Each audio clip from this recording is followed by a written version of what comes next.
Jemaah sekalian, seperti yang kita sebutkan bahwa tentu saja di antara tujuan kita mempelajari hadis-hadis Nabi kita Shallallahu Alaihi Wasallam adalah untuk membuktikan cinta kita yang sejati kepada Nabi Muhammad Shallallahu Alaihi Wasallam. Karena tidak mungkin kita bisa membuktikan kepada Allah dan mewujudkan makna cinta yang hakiki kecuali kita mengikuti sunnah-sunnah beliau. Dan tidak mungkin kita bisa mengikuti sunnah-sunnah beliau kecuali dengan mempelajari secara sungguh-sungguh setiap sunnah dan apa yang telah beliau wariskan kepada umatnya ini. Maka apa yang kita lakukan ini adalah upaya kita kepada Allah Subhanahu wa taala, mujahadah kita kepada Allah untuk melaksanakan apa yang Allah katakan, qul in kuntum tuhibbunallaha fattabi'uni yuhibbukumullah. Katakanlah wahai Muhammad, jika kalian benar cinta kepada Allah.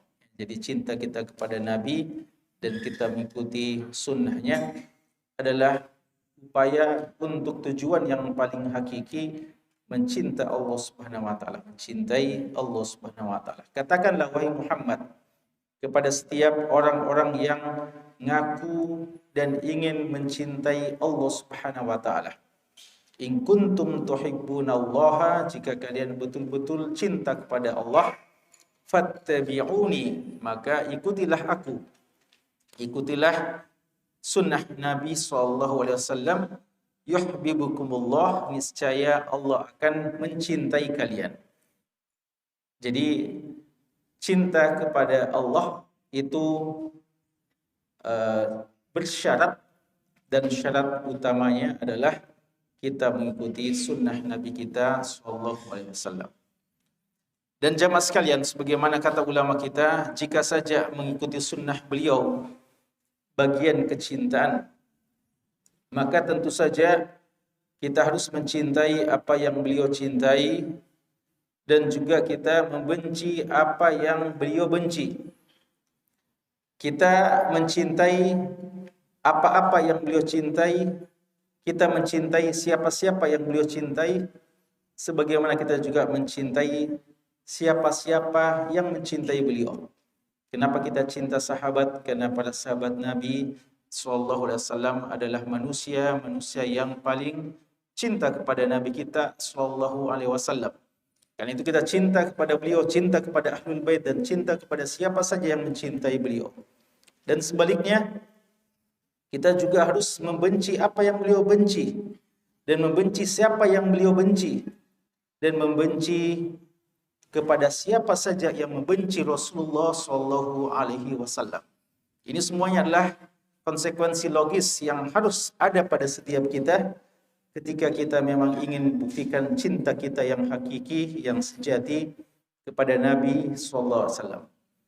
Maka hal yang wajar dan memang sudah semestinya ketika ada orang-orang yang menampakkan permusuhannya kepada sunnah Nabi, menampakkan kebenciannya kepada sunnah Nabi, atau kebenciannya dan fitnah kepada Nabi yang mulia Sallallahu Alaihi Wasallam, merupakan hal yang harus bagi orang yang mengaku cinta kepada beliau untuk tampil membela Nabi Sallallahu Alaihi Wasallam dan marah kepada orang-orang yang seperti itu. Dengannya jemaah sekalian, maka kita harus bersuara dan tidak boleh tinggal diam ketika ada orang yang mencelah Nabi kita Sallallahu Alaihi Wasallam dan mencela sunnah-sunnah beliau. Tadi imam kita sudah baca ayat yang pertama di rakaat yang pertama, membaca akhir dari surat Al-Mujadalah tentang siapa sebenarnya Hizbullah. La tajidu qauman yu'minuna billahi wal yawmil akhir yuwadduna man haddallaha wa rasulah. Tidak kalian, kata Allah, tidak akan kalian dapatkan orang-orang yang betul-betul beriman kepada Allah dan beriman kepada hari kemudian, yuwadduna man haddallaha wa rasulah, mau berkasih sayang, mau bersenang-senang, mau simpati kepada orang-orang yang menentang Allah dan Rasul-Nya. Bahkan walaupun dia adalah keluarga-keluarga dekat kita, walau kanu aba'ahum aw abna'ahum aw ikhwanahum aw ashiratahum, bahkan walaupun mereka bapak kita, mereka adalah anak kita, mereka adalah saudara kita, mereka istri kita, mereka keluarga-keluarga kita, selama mereka menentang Allah dan Rasul-Nya, membenci Allah dan Rasul-Nya, maka tidak boleh kita senang dan cinta kepada mereka. Dengan itu jemaah sekalian, tidak pernah berhenti ya orang-orang yang berusaha untuk memadamkan cahaya agama Allah ini. Salah satunya adalah dengan mencari-cari kesalahan agama ini, dan tidak akan mereka pernah dapatkan. Sebagaimana mereka juga berusaha untuk menyudutkan dan mencari-cari kelemahan dari Nabi kita sallallahu alaihi wasallam, dan tidak akan mereka dapatkan. Jika ada, maka itu fitnahan-fitnahan yang tidak terbukti.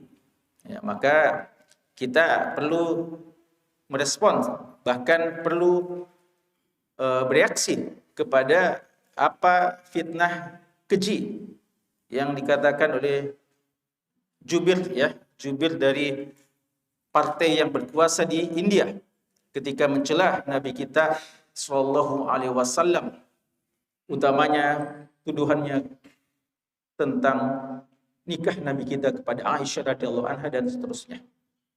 Umat Islam di seluruh dunia marah, dan memang wajar jika marah, dan memang seharusnya kita marah. Jika saja kita nyaman-nyaman saja pelajari sunnah beliau, lalu ketika sunnahnya diganggu, beliaunya dicela, kita diam, maka apa sebenarnya makna dan tujuan kita mempelajari sunnah-sunnah beliau? Tujuan kita mempelajari sunnah beliau, bagaimana kita betul cinta kepada beliau, dan membela sunnah beliau, dan membela kehormatan beliau. Ada sebagian orang mengatakan, ada sebagian orang yang salah faham dan mengatakan bahwa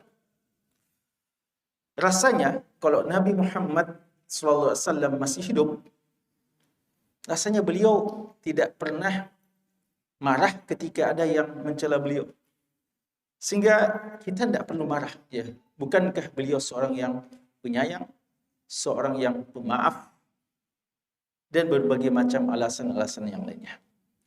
Kita katakan bahwa benar, Nabi SAW kadang diperlakukan dengan perlakuan yang tidak sepantasnya, tapi beliau memaafkan. Utamanya ketika yang memperlakukan itu orang-orang yang jahil, seperti orang-orang Badui dan semacamnya. Kadang menarik pakaian beliau, kadang memanggil beliau dengan namanya, padahal itu semuanya lah hal-hal yang sangat tidak boleh kepada Nabi kita SAW. Tapi beliau banyak memaafkan, utamanya ketika melakukannya orang-orang jahil, orang Badui yang memang perlu takliful qulub dengan mereka. Tapi itu tidak selalu dalam setiap sunnah beliau. Sunnah beliau juga, beliau pernah mempersilahkan, bahkan menyuruh sahabat untuk menyelesaikan seorang Ka'ab al-Ashraf yang mencela Nabi kita SAW, bahkan dibunuh. Ibnu Khattal yang menyakiti Allah dan Rasulnya, lalu dia berusaha untuk berlindung di Ka'bah agar tidak diapa-apakan. Lalu dilaporkan kepada Nabi, Ibnu Khattal berlindung di kain Ka'bah dengan harapan tentu saja kalau di Ka'bah, tempat yang terhormat, tidak ada darah yang ditumpahkan di situ, di tanah haram. Tapi yang seperti ini tidak bisa dimaafkan. Nabi kita SAW mengatakan, uqtuluh, selesaikan saja dia. Maka Abu Barzah al-Aslami radhiyallahu anhu yang menyelesaikan beliau. Intinya bahwasanya seandainya beliau masih hidup, kita tanya kepada beliau, apakah dimaafkan atau tidak dimaafkan. Jika beliau memaafkan, dimaafkan. Tapi ketika beliau sudah wafat, siapa yang bisa kita tanya apakah kira-kira Nabi memaafkan atau tidak memaafkan? Makanya Syekhul Islam Ibnu Taimiyah rahimahullah ta'ala telah mengumpulkan dalil-dalil yang lengkap dari firman Allah dan sabda-sabda Rasulullah dan perkataan ulama yang menyebutkan ijma' ulama bahwa orang yang menghina Rasulullah sallallahu alaihi wasallam dia dihukum dengan hukuman mati, bahkan walaupun dia telah bertobat. Dan Syekhul Islam Ibnu Taimiyah telah mengumpulkan ini dalam buku beliau yang fenomenal, dan sangat bermanfaat. Dalil yang sangat lengkap dia judulkan dengan As-Sarim Al-Maslul ala Syatim Ar-Rasul. As-Sarim Al-Maslul, pedang tajam yang terhunus, ala Syatim Ar-Rasul, kepada orang yang mencela Rasulullah sallallahu alaihi wasallam. Dengannya jemaah sekalian, ulama-ulama sedunia menyerukan, bahkan menganjurkan agar khutbah Jumat kita paling tidak di pekan ini dan beberapa waktu ke depan mengangkat tentang bagaimana kehormatan Nabi kita sallallahu alaihi wasallam dan bagaimana kemuliaan beliau dan bagaimana kemarahan kita umat Islam terhadap mereka-mereka yang mencela Nabi sallallahu alaihi wasallam, agar mereka tidak lagi berani untuk melakukan hal yang sama, ya. Dan walaupun kita yakin jemaah sekalian, apapun usaha mereka tidak akan pernah berhasil, karena Allah telah mengatakan inna syani'aka huwal abtar. Sesungguhnya orang yang membencimu dialah kan yang binasa. Berapa lama? Ya bertahun-tahun kita dengar, berapa tahun yang lalu ada orang yang mencela Rasulullah, berapa tahun yang lalu ada, silih berganti mereka-mereka itu, tapi akan hilang dari peredaran, dilupakan. Dan Nabi kita tetap sebagai seorang Nabi yang sangat mulia, Nabi yang agung. Wa rafa'na laka dzikrak, dan kami mengangkat namamu wahai Muhammad SAW. Yakinlah bahwa setiap pembenci Nabi, mereka lah yang akan binasa dan mereka lah yang memberikan mudarat bagi diri mereka sendiri, dan akan kena hukuman di dunia sebelum hukuman akhirat. Berapa banyak di antara mereka dibinasakan di dunia, mati dengan cara yang sangat tragis di dunia, sebelum siksa yang lebih berat di akhirat bagi mereka-mereka selama mereka tidak bertobat kepada Allah Subhanahu wa taala. Namun sekali lagi, walaupun demikian, Allah pasti akan membela nabinya, dan pasti ada yang akan membela nabinya. Persoalannya, apakah kita termasuk yang bersuara, apakah kita termasuk yang membela nabi kita atau tidak. Maka ya jemaah sekalian, ini perlu untuk kita ingatkan bahwa kita mempelajari yang seperti ini bukan sekedar untuk menghafal, memahami, tapi lebih dari itu, sebagaimana para sahabat tampil menjadi orang-orang yang bersegera dalam mengamalkan sunnah-sunnah beliau, dan bersegera dalam membela Rasulullah, dan bersegera untuk tampil siap mengorbankan jiwa dan harta mereka dan apa yang mereka miliki demi Nabi Muhammad SAW. An-nabiyyu aula bil mu'minina min anfusihim. Nabi itu yang paling utama bagi orang beriman, lebih utama daripada diri-diri mereka sendiri, dan lebih utama daripada orang tua mereka sendiri dan semua yang mereka cintai di dunia ini. Ini yang sekalian perlu untuk kami ingatkan ya sebagai pengantar ya pada kajian kita ya malam hari ini, karena momennya memang demikian ya, tidak boleh kita biarkan ini, kecuali kita perlu bersuara paling tidak sebagai pernyataan yang sikap bahwa kaum muslimin tidak akan membiarkan siapa saja, entah yang ngaku sebagai seorang muslim, apatah lagi orang-orang yang menyembah sapi ya, menyembah ya sembahan-sembahan yang syirik di sisi Allah Subhanahu wa taala, lalu mereka mau menyatakan pernyataan-pernyataan yang keji yang tidak pantas, fitnahan kepada Nabi kita sallallahu alaihi wasallam. Padahal tidak ada agama yang paling menghormati kehormatan wanita melebihi umat Islam, melebihi Islam dan melebihi kaum muslimin. Mereka mencoba mempersoalkan hal-hal yang semacam itu, padahal realita menunjukkan bahwa mereka justru banyak melakukan hal-hal yang tidak sesuai dengan hak-hak dari kaum wanita yang sebenarnya.